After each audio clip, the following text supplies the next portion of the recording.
యదాల నిజాలు వెలుగు తీసే కైజార్ మీ పృథ్వీ టుడే. అంబేద్కర్ జయంతి సందర్భంగా ఆయనకు నివాళులు అర్పిస్తూ పలు కార్యక్రమాల్లో పాల్గొన్న ఎమ్మెల్యే కొనతాల రామకృష్ణ.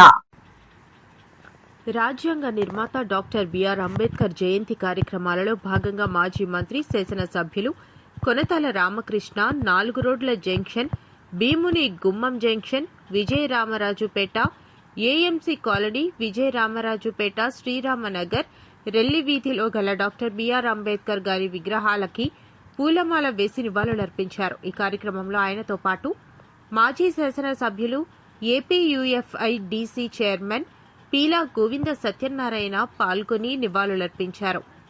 ఈ సందర్భంగా రామకృష్ణ మాట్లాడుతూ, ఈరోజు ప్రపంచ దేశాలు గర్వించదగినటువంటి అత్యంత పెద్ద ప్రజాస్వామ్య దేశం భారతదేశంగా మారడానికి అంబేద్కర్ ముఖ్య కారణం. అంబేద్కర్ 64 సబ్జెక్టులలో మాస్టర్, 11 భాషలలో ప్రావీణ్యం కలిగి ఉన్నారు. స్వతంత్ర భారత రాజ్యాంగాన్ని రచించి దేశ పౌరులందరికీ స్వేచ్ఛ, సమానత్వం, సోదరభావం కల్పించడంలో కీలక పాత్ర పోషించారు. 1990లో భారత ప్రభుత్వం అత్యున్నత పౌర పురస్కారం భారతరత్నను ఇతనికి మరణానంతరం ప్రకటించింది. అప్పుడు నేను ఎంపీగా ఉండటం అదృష్టంగా భావిస్తున్నానని, భారతదేశ చరిత్రలో చిరస్మరణీయంగా నిలిచిన నాయకుడు అని అన్నారు. ఈ రోజు మనం చాలా స్వేచ్ఛగా బ్రతుకుతున్నాం. ప్రపంచంలో అందరూ గర్వించదగ్గ వ్యక్తి డాక్టర్ బిఆర్ అంబేద్కర్.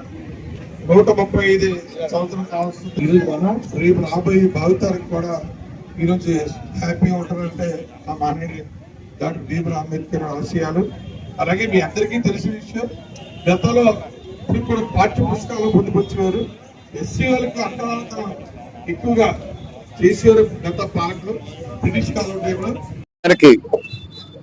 ఎంతో ప్రతిష్టాకరమైనటువంటి రాజ్యాంగం అంటే ఒక గట్టి పునాది వేసినటువంటి మహనీయుడు బాబాసాహెబ్ అంబేద్కర్ గారు. వారి 135వ జన్మదినోత్సవ వార్షికోత్సవం జరుపుకోవడం గర్వకారణం. ఇటువంటి మహనీయుడు మన భారతీయుడిగా, మన మనిషిగా ప్రపంచ ప్రఖ్యాతగాంచినటువంటి దేశంగా ఈరోజు రూపొందుతుందంటే ప్రపంచ దేశాల్లోనే 4వ అతిపెద్ద ఆర్థిక వ్యవస్థగా ఈరోజు వస్తుంది.